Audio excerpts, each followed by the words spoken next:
Hey everyone, welcome back to the channel.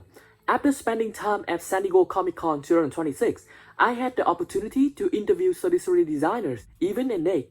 And honestly, we learned a lot more than I expected. Before this interview, there were so many rumors, assumptions, and unanswered questions surrounding Titan Class Scorn, the last night Megatron, and the future of Bayverse 33. Some of those rumors turned out to be true, while others were completely debunked. So today, instead of simply replaying the interviews, I want to summarize everything we learned in one easy-to-follow video. I will also include the designer's own answer throughout, so you can hear the information directly from them. Let's start with probably the biggest surprise from San Diego Comic-Con, the Last Night Megatron.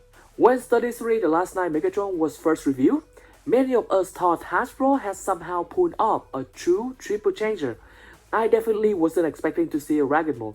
Well, after talking with the designers, we finally have clarification. Technically, Megatron is not a traditional triple changer. Instead, the Dragon is built using the robot mode together with several removable accessories, including the backpack, the skirt armor, axe, and the shield.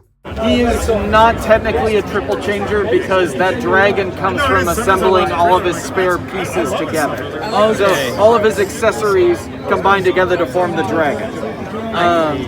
He turns into the jet normally, but it was very difficult to also make him turn into the dragon while keeping his body very sleek. So that's why we made it so that all of his accessories combine to form the dragon, just as a little nod to the concept art. That's why we did that. So the dragon mode come from the backpack with the shield and the axe? Shield, sword, and then his blaster as well. So rather than all three modes sharing one complete transformation, the Dragon mode is more like an additional display mode created from those extra parts. Personally, I think it's an awesome idea. Let's be honest, Bayverse Dragon Megatron wasn't on anyone bingo card at all. It's based on an unused concept art that never made it into the movie. Yet, somehow, it fit perfectly with the last night setting.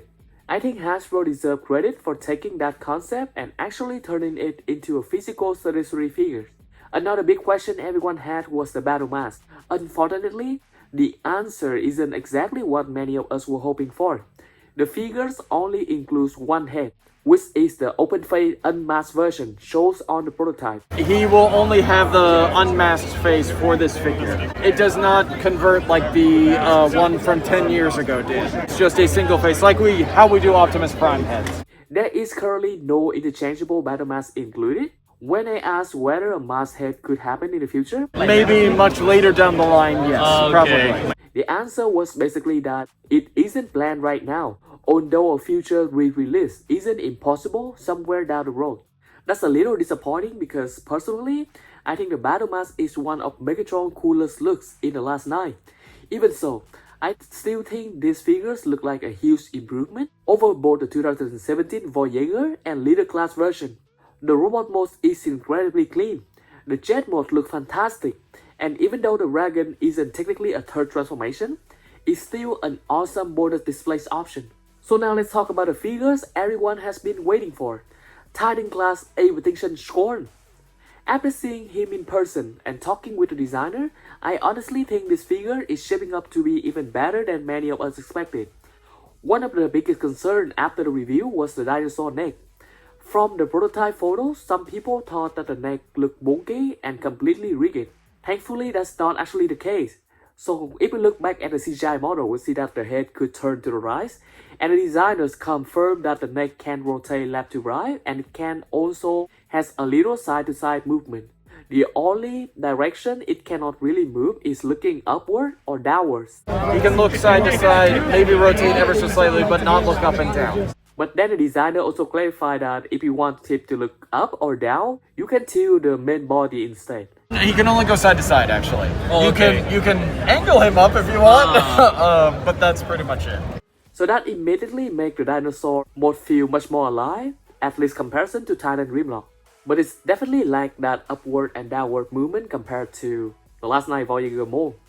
Then we get into what might be the favorite improvement, the tail. The designer confirmed that Scorn tails contained 11 individually articulated segments, and every single one used ratchet joints. What is Oh, that? how many segments are there? 1, 2, 3, 4, 5, 6, 7, 8, 9, 10, 11. So, 11. So there's ratchets in each one of those segments. So he can actually do like a fan moving kind of situation. And that is honestly crazy. If you have ever owned the oversized BMB Scorn like I have, you already know how much articulation helps bring the dinosaur mode to life. And that one only has 3 articulation joints inside the tails and not even ratchet joints, just friction joints. So seeing Hasbro go even further with a naturally articulated tail is exactly what I wanted to hear, because the tail have not only in the dino mode but also in the robot mode, a weapon that Scorn constantly put over his shoulder, which require a lot of articulation to be dynamic. Another question I really wanted answer was the transformation. Many people noticed similarities to the 2017 Voyager Scorn, mainly due to the arm under the belly. And it turns out we were right. Designers confirmed that the older Voyager transformation have inspired this new Titan class version, but it has also been heavily redesigned. One major difference is that Titan Scorn does not use a split wing or split cross transformation, like found on the Voyager one. It is slightly similar. Slightly similar. That original toy, the head split and became the side skirts. This one doesn't do that. The head turns into the backpack on this figure. And then those side skirts are actually right there on his side of, like, he's the dinosaur's stomach. So there was a slight different transformation from the original toy. Speaking of stability, another concern was posing. The designer confirmed that there are plenty of ratchet joints throughout the leg to help support the figure weight. Considering how massive Scorn is, that's exactly what you want to hear. Robot mode also includes articulated ankle, although the dinosaur mode does not have ankle pivots because of how the feet transform. Yes, in the robot mode feet. Yes. So on the knees and the thighs. Yes, he's got ratcheting. It's the same for Grimlock as well. Oh, the same for Grimlock. Yeah. So, and then the only thing is the Dino mode does not have ankle joints, but that is just because of how they have to fold to become the robot mode. But the robot mode has ankle joints. He's got ratchets in the knees and the thighs, so you should be able to pose him out just fine, and he should be able to hold those poses. Again, that's simply an engineering trade-off. Then there's the paint. The gray and the red prototype has been one of the more divisive parts of the review. Personally, I would still prefer a darker bronze and weather appearance similar to the oversized BMB Scorn. However, the designer also confirmed that the prototype color is not final. There will still be additional paint work before release, likely with darker colors and maybe more weathering consistent with Titan Grimlock. I'll say that's still in progress. That's still to be determined. If anything, we'll probably darken some bits. We'll see what we have to do to make it happen. It looks a little washed out. Yeah, we're gonna make sure to either probably darken it or we'll do something. Don't worry. So I definitely wouldn't judge the final appearance just yet. Another exciting confirmation involves Crosshair. So yes, SDCC's Extinction Crosshair is coming. And yes, he will be designed to ride Titan Scorn. Yes. Oh my god. I mean, I might as well as confirm that because what else are we doing? Yes. Stay tuned for future updates on that. But yes, we will definitely be having a new Crosshairs coming out to ride him. Instead of sitting near the neck like Optimus Prime does on Grimlock, Crosshair will connect on top of Scorn arm using a dedicated port. Because of the way that Crosshairs rides him, his ports to have figures ride him are also on the top of his shoulders. Do you see that post sticking out? Oh, top of the shoulder. I see. That post. This so thing. That's where you can put figures to actually like ride on top of him, like we do the Optimus Prime. Rides on the arm, and then you can also position him to ride on the neck as well. So it depends on what scene in the movie you want to reference. So that we wanted to include that just so that fans can pose him out how they want to pose him out. I absolutely love that attention to movie accuracy. Size-wise, Scorn will be almost identical to Titan Grimlock. He's slightly taller than Grimlock's head, but still shorter than Grimlock's tallest horn on the robot mode. So it's very interesting because Grimlock's got that long horn. Grimlock is technically taller, but then his head rises a little bit above Grimlock's head, but it's not taller than Grimlock's horn when he's in robot mode because he is big compared to him. But that is how they were in the movie, so we're just matching that. So together, it should look fantastic displayed side by side. Now let's talk about something even bigger. Where is SDCC actually going after Scorn and Megatron? This is where the interview became really interesting because the designer finally confirmed that a brand new 33 lockdown is planned for the future. Not only that, but it's expected to be larger and include more accessories than the original release. As a huge Extinction fan, that's something I have been waiting years to hear. You're not the first person to ask that. Everybody wants a bigger lockdown to go up against Optimus Prime, and I think we'll work on that and get him in there in the future. Because there's other accessories we can include. Yeah, there's a lot that we can do with that. We also received confirmation that 33 Extinction Rip in his Bugatti form are both planned. So when slot come out, will you get a new ribs like for his Bugatti mode? Yes, you absolutely will. On the other hand, one popular rumor didn't survive the interview.